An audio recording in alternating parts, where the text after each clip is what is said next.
जैसे ही ट्रेन रवाना होने को हुई, एक औरत और उसका पति एक ट्रंक लिए डिब्बे में घुस पड़े। दरवाजे के पास ही औरत तो बैठ गई, पर आदमी चिंतातुर खड़ा था। जानता था कि उसके पास जनरल टिकट है और ये रिजर्वेशन डिब्बा है। टीसी को टिकट दिखाते उसने हाथ जोड़ दिए। ये जनरल टिकट है, अगले स्टेशन पर जनरल डिब्बे में चले जाना, वरना 800 की रसीद बनेगी, कह के टीसी आगे चला गया। पति पत्नी दोनों बेटी को पहला बेटा होने पर उसे देखने जा रहे थे। सेठ ने बड़ी मुश्किल से 2 दिन की छुट्टी और 700 रुपए एडवांस दिए थे। बीबी लोहे की पेटी के साथ जनरल बोगी में बहुत कोशिश की, पर घुस नहीं पाए। लाचार होकर स्लीपर क्लास में आ गए थे। साहब, बीबी और सामान के साथ जनरल डिब्बे में चढ़ नहीं सकते, हम यहीं कोने में खड़े रहेंगे, बड़ी मेहरबानी होगी। टीसी की ओर 100 का नोट बढ़ाते हुए कहा। 100 में कुछ नहीं होता, 800 निकालो वरना उतर जाओ। 800 तो गुड्डो की डिलीवरी में भी नहीं लगे साहब, नाती को देखने जा रहे हैं, गरीब लोग हैं, जाने दो ना साहब।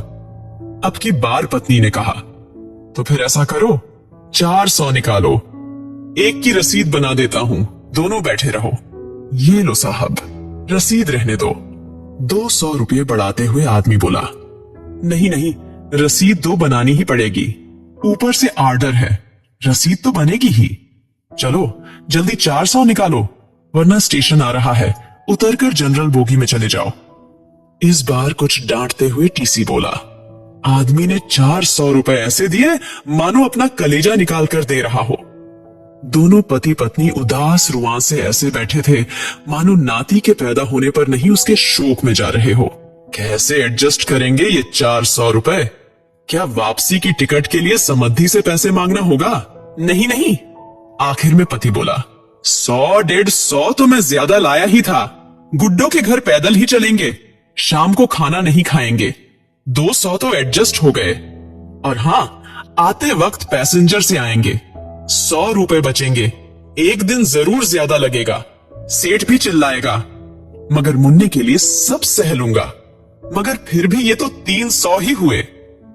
ऐसा करते हैं नाना नानी की तरफ से जो हम 100 देने वाले थे ना, अब दोनों मिलकर 100 देंगे, हम अलग थोड़े ही हैं, हो गए ना 400 एडजस्ट। पत्नी ने कहा, मगर मुन्ने में कम करना। और पति की आंख छलक पड़ी।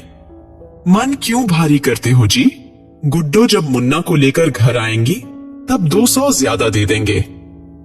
कहते हुए उसकी आंख भी छलक उठी, फिर आंख पोंछते हुए बोली, अगर मुझे कहीं मोदी जी मिले तो कहूंगी, इतने पैसों की बुलेट ट्रेन चलाने के बजाय इतने पैसों से हर ट्रेन में 4-4 जनरल बोगी लगा दो, जिससे ना तो हम जैसों को टिकट होते हुए भी जलील होना पड़ेगा और ना ही हमारे मुन्ने के 100 रुपये कम हो। उसकी आंख फिर छलक पड़ी। अरे पगली, हम गरीब आदमी हैं, हमें वोट देने का तो अधिकार है, पर सलाह देने का नहीं, रो मत। विनम्र प्रार्थना है जो भी इस कहानी को पढ़ चुका है उसे इस घटना से शायद ही इत्तेफाक हो, पर अगर ये कहानी शेयर करे, कॉपी पेस्ट करे, पर रुकने ना दे, शायद रेल मंत्रालय जनरल बोगी की भी परिस्थितियों को समझ सके। उसमें सफर करने वाला एक गरीब तबका है जिसका शोषण चिरकालीन से होता आया है। एक कोशिश परिवर्तन की ओर।